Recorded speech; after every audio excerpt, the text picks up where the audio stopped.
Earlier at a staff gathering, the subject of what's been going on with Governor Northam came up, and you talked about this transition in the public conversation between this horrific, barbaric bill and the act of infanticide that is being played out in the Virginia legislature, and how Northam doubled down on that. And he talked about the deliberations that would happen with the physicians and the mom after resuscitating the baby, infanticide. And then there was that conversation, and then everything pivoted over to the allegations of racism. Bad enough, but it went from infanticide, murder of little babies, to racism and never looked back. No discussion about that. And you talked a great deal about what it portends for the culture and what this means and why it's happened. And I thought it was very important. So if you want to, I would love it if you could elaborate a little bit on why you think that this has happened and what it does portend, and just talk a little bit more about that. My comments were based on a real concern that I think has bubbled to the surface, and the events in the past 2 weeks, I think, are not just indicative of what is going on with our elected officials, but I think there needs to be a conversation with ourselves as to what we are doing as well. 3 things have happened in the last couple of weeks that are terrifying in a sense.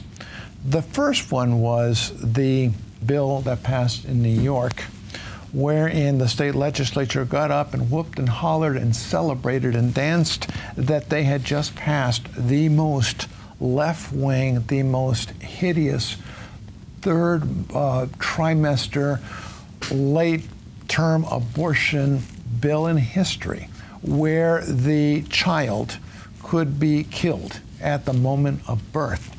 And there was Governor Cuomo, there they were, the New York delegation cheering, so much so that he then ordered to light up the World Trade Center, where I think the 14 unborn babies are recognized as having died on 9/11. Right there, they put up a pink light to celebrate killing babies. And we should remember that when Mother Teresa died, they refused to light it up in blue and white to honor her. But honoring babies who were being killed, this was a wonderful thing. This horrified us. And on the heels of that, before our horror had dissipated, came another one. As a Virginian, I say this, as a conservative, as a pro-life, as a father, as a grandfather, I was doubly horrified to learn that in my own state, a state delegate had put forward a bill, had sponsored a bill that would also allow the baby to die at the moment of birth. She was asked by a Republican state legislator, does this mean at the point of dilation? And she said yes. It then went to the governor. He was asked about this. And Ralph Northam, the governor, who has been given $3 million by Planned Parenthood to make him governor, Governor Northam agreed that this was a good idea. Again, people were horrified.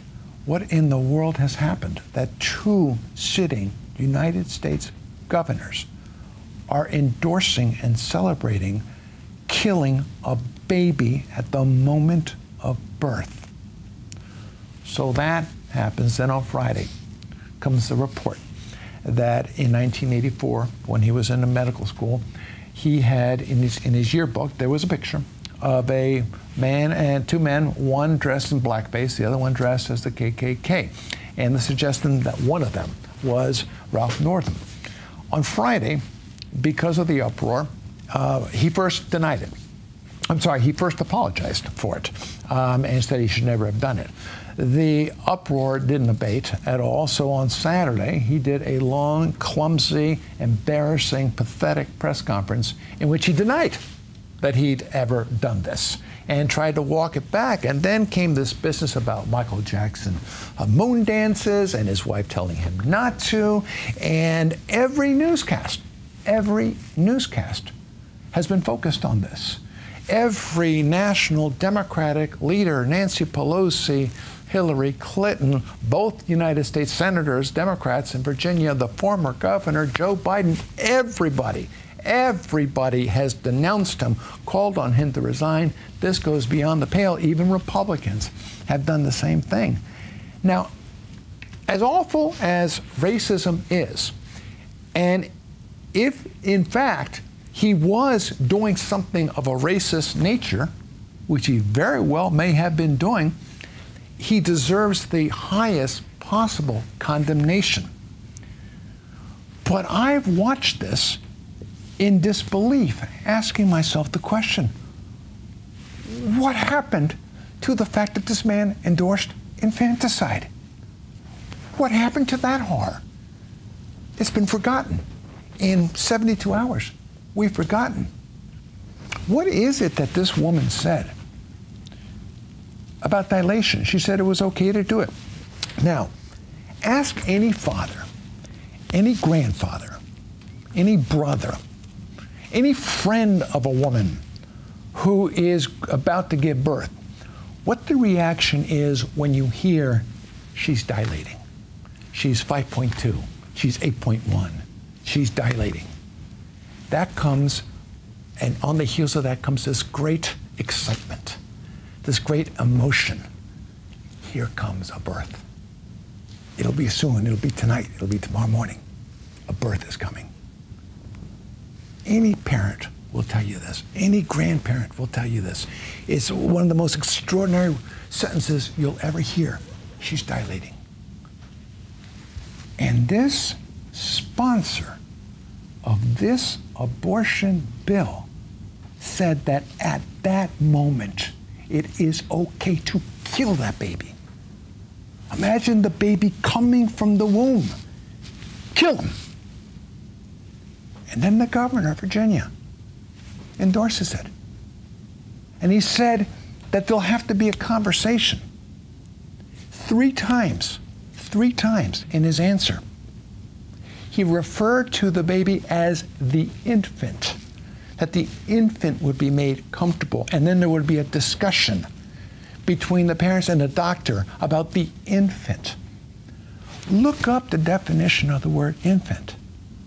It is a child, a baby. The governor was saying, if this baby somehow survives, make that baby comfortable and then decide whether or not you want to execute that baby. Where's the outrage? It stopped. This is why there needs to be some real soul searching in our country, and some real soul searching among ourselves, with everyone asking himself this question: where do I stand right at this moment with all this being in the news? How outraged am I still? Or have I accepted this as the new reality, that it is okay to have a conversation about killing a child after that child is born? If we accept that, God help us. God help this country.